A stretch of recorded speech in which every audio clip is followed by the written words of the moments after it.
Hey guys, let me set the stage here. What you're about to see is every single speaker that spoke at the Carmel Clay School Board meeting last night, July 26, 2021. They read excerpts from really inappropriate books that are in elementary, middle, and high school in Carmel Clay. So here is every single person in all 3 minutes. I do have a shorter video that I posted on Facebook that I linked below, but here are their talks in their entirety. And I will warn you, it is really hard to sit through, which really drives home the point of how horrifically inappropriate these books are for minors. So here we go. I want to thank you for the opportunity to speak tonight. I wanted to talk to you about the global campaign to promote sexualized material to grade school children, which is heralded by the UN, championed by Planned Parenthood, and is now making its way into the Carmel schools. This campaign began slowly and was mostly unnoticed prior to the pandemic. But that all changed as parents gained more transparency through the use of hybrid schedules and Zoom calls. At the elementary school level, this campaign has been rolled out through the introduction of books on our library shelves focused on sexual lifestyles and gender preferences. Educators claim that these books provide our teachers and staff with a variety of compassionate tools to help children as young as 5 understand alternative lifestyles and sexual orientation. These books include, but are not limited to, the following 4 titles: Phoenix Goes to School, a story about Phoenix Finch, a gender non-conforming transgender 7-year-old girl who was assigned male at birth, but identifies with she, her pronouns, and likes to wear dresses to school aimed at introducing transgenderism to kids in K through 3 at Forestdale Elementary. Introducing Teddy is another book. This picture book helps our kiddos understand that gender isn't necessarily determined by your genitals, and is told through the lens of an adorable teddy bear. Again, this book is available at Forestdale Elementary. Sparkle Boy is a social justice book that encourages the acceptance and celebration of gender-creative 3-year-old boys who want to wear sparkly dresses, glittery nail polish, and jewelry, much to the dismay of his older sister. This book is available at Collegewood Elementary.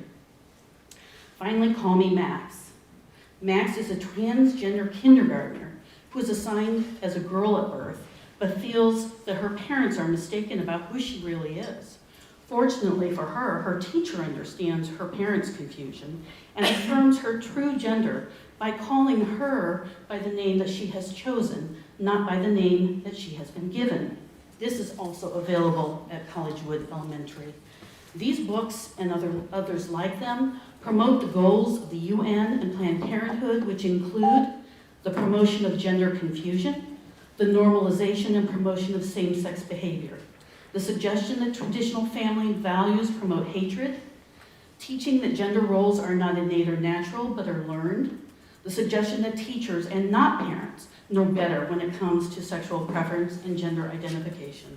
We do not believe that it is compassionate or righteous for educators and political activists to co-opt our schools in order to use them for social, sexual, or political agendas. As parents, we believe that our schools should refocus on teaching core subjects, not the promotion of political and sexual agendas. And I will conclude, we would ask that these materials be removed from our schools and a commission be set up to evaluate the type of materials that are appropriate for the inclusion in our libraries. Paige Miller.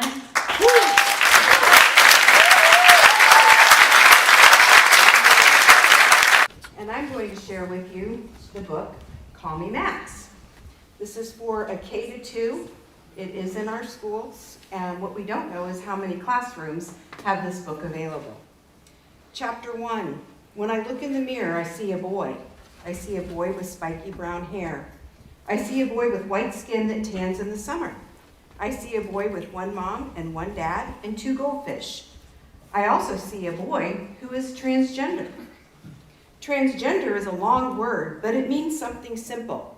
Trans means going across, like how transportation means going from here to there. Gender means being a boy or a girl, or a little of both, or not feeling like a boy or a girl. When a baby is born, a grown-up says, it's a boy or it's a girl. If a brand new baby could talk, sometimes that baby might say, no, I'm not. When a baby grows up to be transgender, it means that the grown-up who said they were a boy or a girl made a mistake. That would be the parents or the doctor. When I was born, my mom and dad said, it's a girl. When I looked in the mirror, I saw a girl, kind of, but because I'm transgender, I wanted to see a boy. It goes on. Oh, I'm getting to the best part yet. Hold your applause to the end, please. In chapter 2, it said, I had to go to the bathroom after a snack. At home, there was one bathroom for everyone to use. When I went to the store with my dad, I went into the bathroom with him. When I went into the movies with my mom, I went into the bathroom at home, or with her. But at school, I had to pick which bathroom to use. I'd like for you to see how young these children are in this story. Unbelievable. When I went into the girls' bathroom, a girl ran out. She thought I was a boy. I didn't mean to scare her, but I liked that she thought I was a boy. I used the boys' bathroom instead, but when I came out, I saw kids giggling and pointing. I decided to hold it all day and tried not to drink too much water, no matter how thirsty I got. If you'd like to read further, you can head to one of our schools, check out the book, but this is totally inappropriate for K-2 students to be discussing this with anybody but their parents.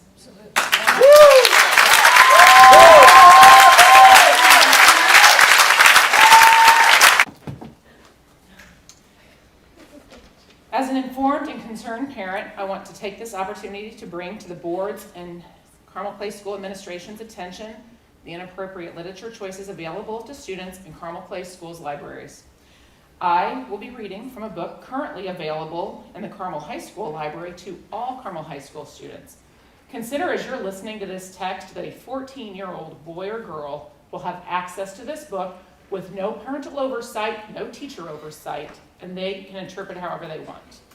The book is titled The Infinite Moment of Us by Lauren Miracle. Here's an excerpt starting on page 239. With both hands, he scooped up her breast, running his thumb over the swell of them and making her nipples even harder. They poked visibly through the sheer fabric. He dipped his fingers under the lace, sliding the fabric of the bra off her breast and anchoring it beneath so that it pushed her flesh higher. He did the same to the other breast. I like this better, he murmured, bowing his head and sucking first one nipple and then the other. She was wet. She was scared. She wanted him inside her. Her fingers found his jeans. She undid the button and pulled down the zipper, drawing away to check his expression. Baby, he murmured, can we? She pushed down on the waist of his jeans, not sure how to get them off. Why had she never gotten his pants off of him before? He helped, and in the moonlight, she drew in her breath, boxer briefs, black and tight, muscular thighs so different from her softness. And in the front, erect and long beneath his boxers, his dick. Wow. She bit and took him in her mouth before she realized what she was doing.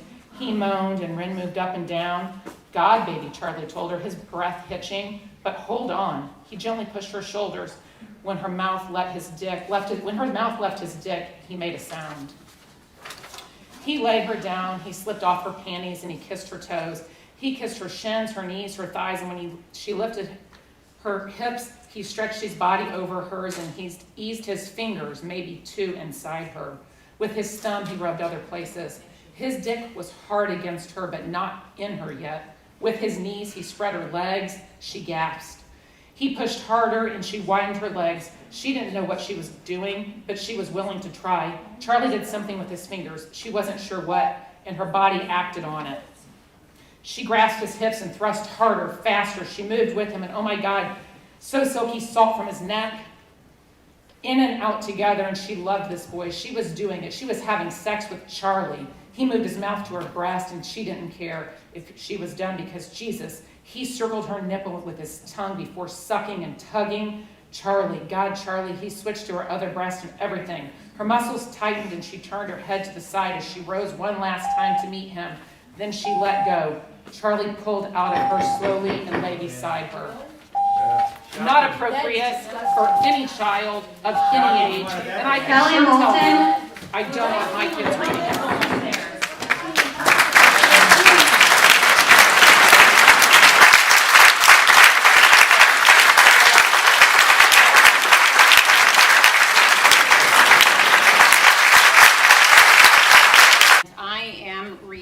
A book that is available at Creekside Middle School. So 11-year-olds have access to this book, and it is called It's Perfectly Normal. Masturbation is touching or rubbing of your body's sex organs for pleasure because it feels good. One term for masturbating is playing with yourself. Some people think that masturbation is wrong or harmful, and some religions call masturbation a sin. But masturbation cannot hurt you. It doesn't result in pregnancy or get passing infections that are spread by sexual contact. Many people masturbate, many don't. Whether you masturbate or not is your choice. Masturbating is perfectly normal. When people masturbate, they usually rub their sex organs with their hands or something soft like a pillow. A girl often rubs her clitoris, a boy often rubs his penis. But the clitoris and penis are sensitive to the touch. Sexual intercourse usually begins with two people touching, caressing, kissing, and hugging each other. After a bit, a female's vagina becomes moist and slippery. Her clitoris becomes hard, and the male's penis becomes erect, stiff, and larger. The female and male begin to be excited about each other. It is now possible for the male's erect penis to go inside the female's vagina. The moisture from the vagina makes it easier for the penis to go in. A female and a male may have orgasms at different times, and sometimes one person has an orgasm and the other doesn't. After an orgasm, most people feel relaxed, content, and sometimes even sleepy. And in case they don't know, there are illustrations on here showing how to do these things. Another book we have that is available at Carmel High School is called Doing It Right. So in this book, we get to talk about oral sex. Oral sex means touching someone's genitals with your mouth. Some people choose to have oral sex because it's not really sex. But make no mistake, it can put you and partner at risk for STDs. Then we have a little bit of, a glossary about blowjob. Blue balls, coming, doggy style, and dry humping, in case our children need to know that. So my time is up. Great. As a parent of 5, I find it important to be very educated and inform myself and other parents of the sexual obscenities and the materials that are inside the political institutions that we call schools. I'm going to read from a book called Later Gator. You can find this in Carmel High School Public Library and the public library. What's up with you? I'm kind of wired. I just gave Doug his very first blowjob. What? It was going away present. See, since I won't see him for a week, I feel very proud of myself. Well, for sure, you can list it right up there with your other accomplishments with straight A's and honor roll, giving head. It wasn't all that fun for me, but I think he really liked it, and that made me happy. But my jaw got really tired. Have you ever given Logan a blowjob? No, I don't plan to. I have odor issues. I can see that. But I was just like, this is Doug, and I love him. So I hope you don't think it's bad that I'm talking about this. I just needed someone to process it with. Like, it's a really big deal. Did you spit or swallow? I swallowed, but I don't think I'm going to do that next time. I'll just tell him very politely so he's not offended. I bet he'll be okay with what he's going to say. No way, in case no blowjobs for you, Missy. I don't want a blowjob. You know what I mean? Doug tried to go down on me. Geez, that sounds so dorky, but I was like, no, that's okay. But why? Like you said, the whole odor thing, but in reverse, I'm blushing just talking about it. What about plain old sex? If you're embarrassed, have him go down on you, wouldn't you be embarrassed to have sex? Yeah, you non-virgin. We're dying for details. Well, it was a wonderful night, but actually, I'm still a virgin. We didn't make it to completion. Well, he did, but it was before, he squeezed it in you. Maddie, afterwards, he was like, oh crap, Zoe, I'm sorry. Well, yeah, nice way to blow your wad, Doug. Real appropriate. Did he at least finish you off? Return the favor, as it were? I felt good that I made him feel good, so that's all that mattered. Did you have the big O? What's the big O? Don't play coy with me, Missy, you know. Oh. Not exactly. At least I don't think so. But lots of girls don't have that their first time, from what I've read. But did he have the big O? Well, yeah, guys always do. And it goes on, and it's pure disgust. Hypersexualization seems to be normalizing sexual activity for young people. Movies require ratings and parent approval to be in these movies with them, but the schools don't protect our children in the same way. My name is Julie Link. I've been a Carmel resident for 35 years. I'm here on behalf of my children, grandchildren, and all the children in Carmel Clay Schools. The book I'm holding was borrowed from the high school section of CCPL.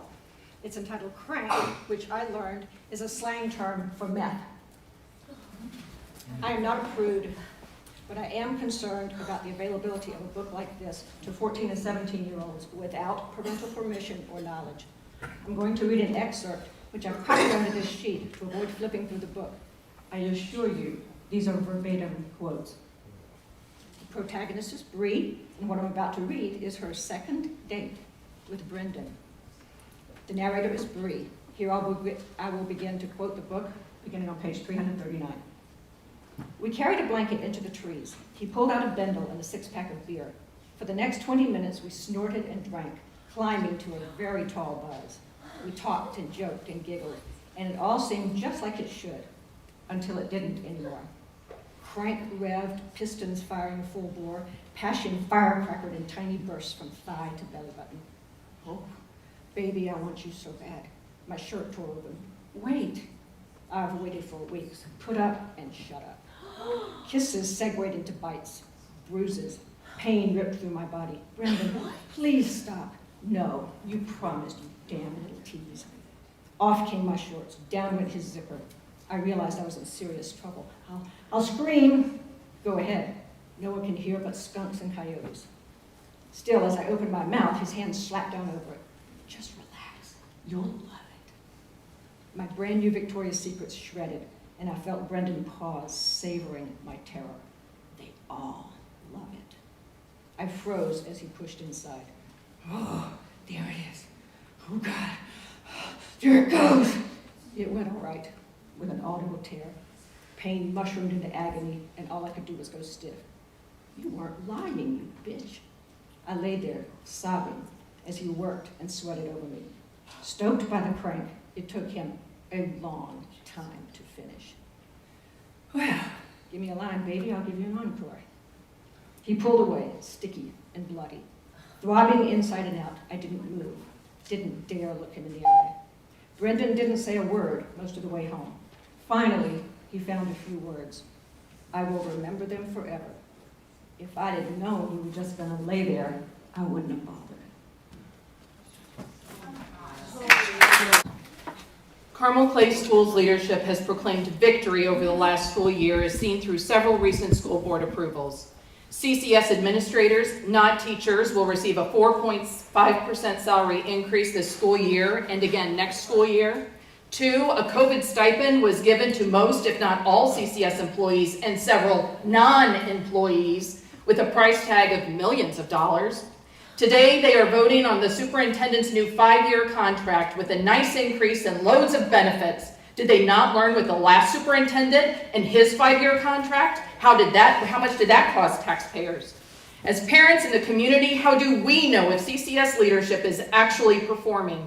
Fortunately, through iLearn testing administered by the state, student academic proficiency and district performance is measured and published. Looking at the cumulative results provides visibility into the effectiveness of teaching state academic standards. For the sake of time, I will only address Carmel's English and math scores, grades 3 through 8. The results are literally a failure at 56.2% student proficiency in F by Carmel grading standards.